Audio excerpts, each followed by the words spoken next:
Alright, we're just making a short video on how to set up this virtual welder we borrowed from ADLC, Alberta Distance Learning. They've been kind enough to lend it to us for a month to try it and practice with it and just to play with it. So this is what the kit looks like. It comes in a nice handy road case. ADLC, I don't know if they've set it up, but I believe this is their road case that they built. And when you get the road case and you look inside of it, it has all the components to get you started, including the laptop, and here's a virtual welder. The manual's in here with instructions. The manual is quite good, and I'll just pull that out so you can see which manual it is, so that you know that if you're watching this video, if this is the welder that you're using. So here's the manual, ADLC user manual. The front page should look like this. Alright, so that is the manual for this machine, and it does go through the setup, but sometimes the video is a little quicker. The first thing you want to do with this machine, there is a network cable that comes with this, is get your server running. And this particular virtual welder does come with its own mini server. And I just got to get out of the case. And this is what the mini server looks like. It has USB. This server can be plugged into a keyboard and monitor if you want to see how it's running. And ADLC has instructed us to plug it into line 2. And then if we are going to go to the outside world, we're going to plug it into line 1. But what we want to do is we want to get this server up and running first of all, before we even plug it into the laptop. So it does come in with the plug-in. Pretty straightforward. Simply plug it in. And on the side of the server, there's only one spot for it. It simply goes in there. And to get this server running, you're just going to need a bobby pin, or I just use the back of a pen.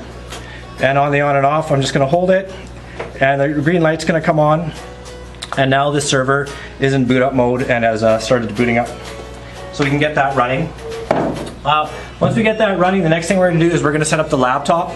And for our purposes, we found to set the laptop up on something high, just because of the way it's set up. So we just have a paper box with some weights in it, and we're going to pull out the laptop, and the network cable plugs in just where you would plug in a laptop cable. So this is pretty straightforward. Just plugs into the back where you typically would have your outside line going. We're just going to set that up on the box for now. You'll see later how that comes into function. And then remember that this is going into line 2 into that server. Okay, so now we have that server running. It's connected to our laptop. This laptop is set up with a wireless connection right now, so we're accessing the internet through our wireless connection. The next part we're going to pull out is actually our virtual welder. And it looks something like this. Alright, so this is the virtual welder, and this has a head on it. Just put this here. Now this virtual welder is also USB, and this will plug directly into the laptop. Do not plug it into the server. So we found that we just plug it right into the laptop, and now you hear the click. Now this device is communicating with the laptop. Inside the road case, you're going to see 3 different jigs or pieces that are used to do your virtual welding on. Okay, and the first one we set up to calibrate this machine is this horizontal piece, and it looks like that, and that simply just clicks onto the top of there.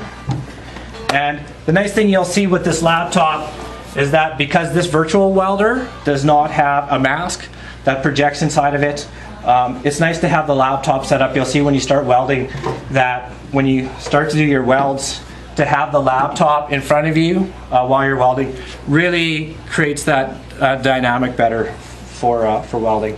So that's our video on setting up the virtual welder. Thanks ADLC for lending it to us, and hopefully this video helped you.